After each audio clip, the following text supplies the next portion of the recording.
Qui vous attend dans les prochaines heures. Retour sur le plateau, il y a de l'animation, il y a du décor. Nous partons au large de l'Afrique vers Sao Tomé et Principe. Alors connaissez-vous Sao Tomé et Principe, ou on peut dire Principe, je crois.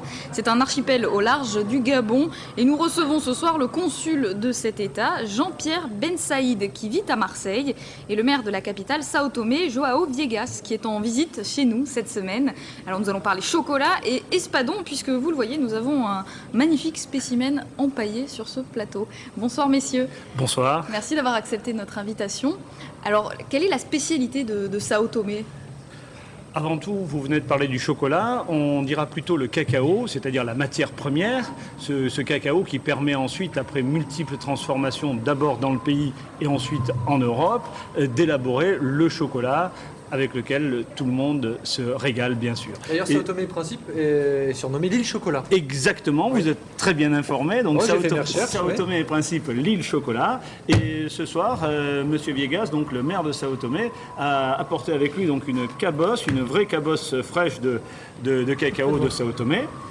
Et nous allons pouvoir tout à l'heure l'ouvrir à la machette pour montrer exactement ce qu'il y a à l'intérieur et combien ce fruit est magnifique et les graines qu'il contient, qui vont être ensuite donc transformées en chocolat. Joao Viegas, vous êtes le maire de Sao Tomé, la capitale de l'État, Sao Tomé et Principe. Quel est l'objet de votre voyage à Marseille? Pourquoi êtes-vous chez nous?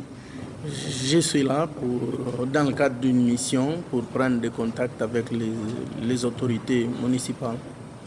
Alors, est-ce que la communauté de Sao Tomé et Principe est importante à Marseille? Est-ce qu'on compte des ressortissants? Beaucoup? Peu? Non, excessivement peu, parce que tout d'abord, le pays entier comprend 150 000 habitants seulement. Donc, c'est-à-dire que ceux qui sont à l'extérieur sont avant tout au Portugal, puisque c'est un pays qui était anciennement une colonie portugaise. On en trouve aussi pas mal au Gabon ou dans les pays d'Afrique centrale. En France, peut-être 200 ressortissants santoméens, essentiellement donc des étudiants. À Marseille, quelques-uns, on les compte sur les doigts d'une seule main. D'une seule main? Non pas vous, mais dont vous êtes le représentant.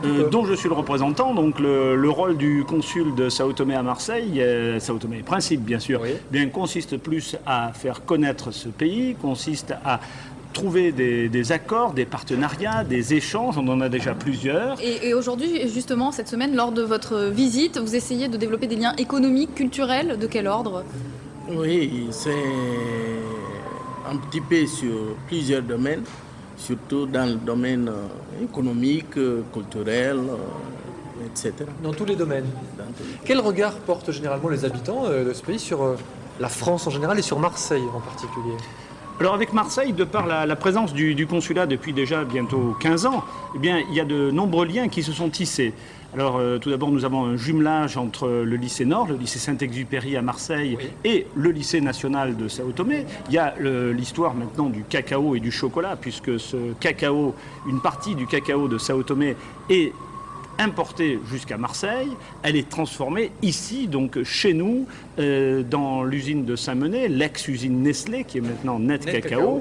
Et donc c'est une façon également de faire travailler l'économie marseillaise. Donc exactement, et la solidarité, quand on veut être solidaire avec les petits planteurs de cacao de Sao Tomé, on est tout aussi solidaire avec cette usine et surtout avec les employés de cette usine qui avaient failli perdre leur travail au moment de la fermeture de l'usine. Donc c'est une action symbolique.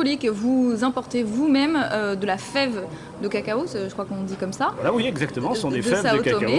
Et vous les faites transformer dans l'usine Net Cacao. Exactement, et ensuite le chocolat qui en est issu, qui est un pur origine, c'est-à-dire un chocolat qui est composé uniquement de cacao de Sao Tomé, sans mélange, sans assemblage, il est proposé désormais à des pâtissiers, des chocolatiers, des restaurants également pour offrir aux clients avec le café, donc sous forme de petits napolitains, ou alors en dessert pour fabriquer, pour élaborer des gâteaux, des pâtisseries, et puis de nombreuses maisons maintenant marseillaises et de la région se fournissent de ce chocolat. Alors à la fois c'est un produit de pure origine, donc de belle qualité, mais en même temps il a une bonne valeur symbolique et morale, aussi bien avec les petits planteurs qu'avec l'économie locale. Alors vous nous aviez dit tout à l'heure qu'on ouvrirait cette fève, je sais pas si c'est cette cabosse, pardon.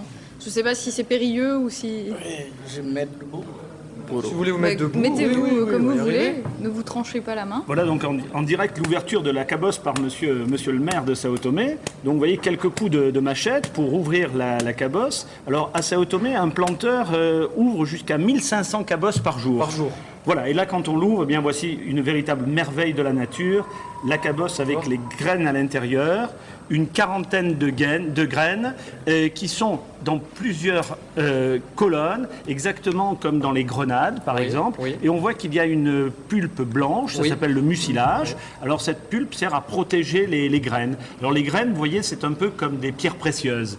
Donc en fait, on ouvre Vous tenez cette... l'équivalent d'une plaquette de chocolat dans Voilà. vos mains, Guillaume. Dans une tablette, il faut à peu près une grosse cabosse pour faire une tablette. Voilà, c'est l'équivalent. D'accord, Mais bravo, vous avez le c'est coup de quand main, même- en tout cas, C'est quand même joli de voir le chocolat à l'état naturel avant la tablette. Un mot encore, est-ce que vous encouragez les Marseillais à venir faire du tourisme dans ce pays? Très vivement, très Oui. vivement. Alors qu'est-ce qu'on va leur proposer? Eh bien, on leur propose, pour les amateurs de pêche, vous voyez un petit clin d'œil, cet espadon voilier que vous Ah venez bah oui, de c'est ça, présenter. il faut que vous nous expliquiez votre espadon. Là. Alors, bien, Pêche au gros on est la pêche au gros, bien sûr. Nous sommes en plein dans le golfe de Guinée, donc une zone qui est très poissonneuse. Alors, pour les amateurs de pêche, en particulier de pêche au gros, eh bien, le marlin et l'espadon voilier. Alors, l'espadon voilier, c'est un poisson qui n'est pas très très gros, ça pèse entre 30 et 60 kilos, mais c'est très combatif. Donc, Oui, il faut avoir, les pêcheurs sportifs adorent le combat faut avoir la patience. avec l'espadon voilier. Est-ce que vous encouragez les Marseillais à venir s'installer aussi et développer leur Alors- savoir-faire sur place? Alors, quelques-uns. Alors, c'est très limité, là aussi, il y en a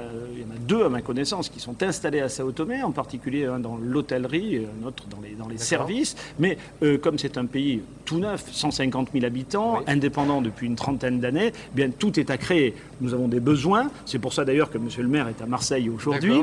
D'accord. Et il y a de la place aussi pour des activités dans le tertiaire, des activités dans le tourisme, différentes formes d'installation sont possibles, Alors, bien sûr, à Sao Tomé et Principe. Si vous voulez plus de renseignements, j'ai un site internet à vous proposer qui est très bien fait. C'est le site sur lequel moi j'ai appris plein de choses sur ce pays, Sao Tomé et Principe, www.sao-tome.st. Exactement. C'est très bien fait, tentez votre chance, pourquoi pas. Merci beaucoup Jean-Pierre Ben Saïd Sao et Joao Tomé, Viegas. son Merci d'être venu. chocolat et ses espadons. Et Merci ces espadons beaucoup, messieurs. quasiment sur la ligne de l'équateur hein, d'ailleurs. Exactement posé sur la ligne de l'équateur. Et alors, pour la petite histoire, on peut dire que il y a On les appelle les îles du milieu du monde. les îles du milieu du monde. Et il y a un petit îlot qui s'appelle l'île das Rolas, l'île des tourterelles, Oui. qui se situe à l'extrême sud de Sao Tomé, à peu près la même distance de la Corniche à Marseille par rapport au Château d'If ou au Oui. Frioul. Et c'est cet îlot qui est traversé par la ligne Par la d'équateur. ligne d'équateur.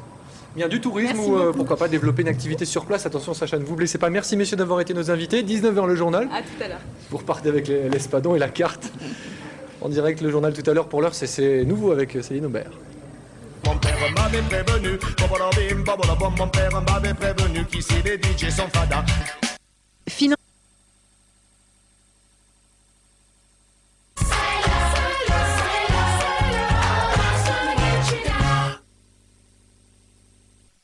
La lèpre ne tue pas, mais elle condamne socialement. Nous, Fondation Raoul Follereau, nous soignons et réinsérons les lépreux. Vous pouvez les sauver de l'oubli à l'occasion de la Journée mondiale des lépreux. Fondation Raoul Follereau, votre don est précieux. Les DJ sont fada, fada, fada. Babalabim, babalabam, qu'ici les DJ sont fada. To the D-A-N-C-E, 1, 2, 3, 4, 5. Sing to the B-E-A-C, get ready to ignite, nice. Sing to the Nous sommes ravis de vous accueillir dans C'est Nouveau, le magazine de Bonsoir Marseille. Bonne humeur, détente, bon plan, bonnes idées, chroniques. Tout ça emmené et préparé par Céline Aubert. Je vous avertis, ce soir, c'est comme Wall Street, hein, c'est la panique totale. Hein. Ah bon Panique totale à la bourse. qu'est-ce hein.